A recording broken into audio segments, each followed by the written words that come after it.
রাধে রাধে বন্ধুরা, কেমন আছো তোমরা সবাই? আশা করি সবাই অনেক ভালো আছো। আর আমাকে তো দেখেই বুঝতে পারছো আমি কতটা ভালো আছি। দেখেছো কি সুন্দর নাচ করছিলাম। এটা কিসের অনুষ্ঠান বলো তো? এটা এতক্ষণে নিশ্চয়ই বুঝে গেছো, বিয়ে বাড়ি। বিয়ে বাড়িতে হচ্ছে মেহেন্দি অনুষ্ঠান, বিয়ের আগের দিনের ভিডিও এটা। দেখো সবাই কি সুন্দর নাচছে, দারুণ না? মেহেন্দি অনুষ্ঠানের এত সুন্দর নাচ দেখতে কার না ভালো লাগে বলো?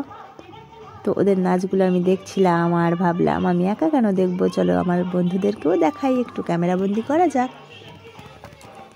দেখেছো মাঝখানের মেয়েটি কি সুন্দর একটা হোয়াইট কালারের ড্রেস পরেছে আর দুই পাশে দুজনা নীল। দেখতে তো ভীষণ ভালো লাগছে, তাই না বলো? আর এই দেখো, এইটা হচ্ছে আমাদের বিয়ের কনে গো। কি সুন্দর না দেখতে, কিন্তু দারুণ মিষ্টি একদম মুখটা। আর এখানে দেখেছো মেহেন্দি পরাচ্ছে এই বোনটা, আমাদের পাড়ারই বাড়ি, অনেক সুন্দর মেহেন্দি পরায়। দেখো পুরো হাতটা জুড়ে কি সুন্দর করে মেহেন্দি পরিয়েছে। আর এদিকে চারদিকে সবাই ভীষণ আনন্দ করছে।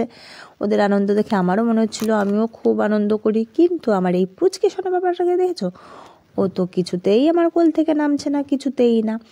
সবাই বলছে আমার কোলে এসো সোনা পাপা, আমার কোলে এসো সোনা পাপা, কিন্তু কার কথা কে শোনে?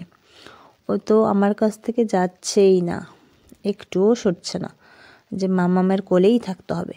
নাচানাচি করতে মামামকে দেয়া যাবে না। কিন্তু আমার তো মন ছিল না, ইচ্ছে করছিল একটু নাচি, তাই ওকে কোলে নিয়েই শুরু করে দিলাম ডান্স। এই দেখো, দেখেছো কোলে নিয়েই নাচ করছি। তো সবাই বলছে ওকে আমার কোলে দিয়ে নাচো।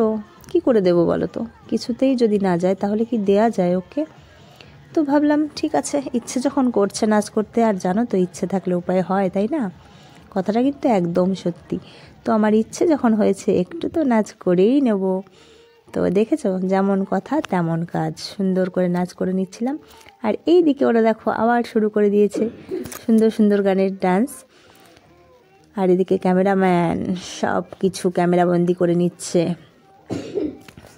চারিদিকটা পুরো সুন্দর আলোয় আলোয় ভরা, অনেক ভালো লাগছে।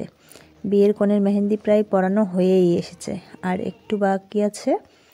তো ওদের ডান্স হতে হতে ওর মেহেন্দি পরানোটাও হয়ে যাবে। তো এদিকে চলছে রান্নার তোড়জোড়, রান্নাও প্রায় হয়ে এসেছে।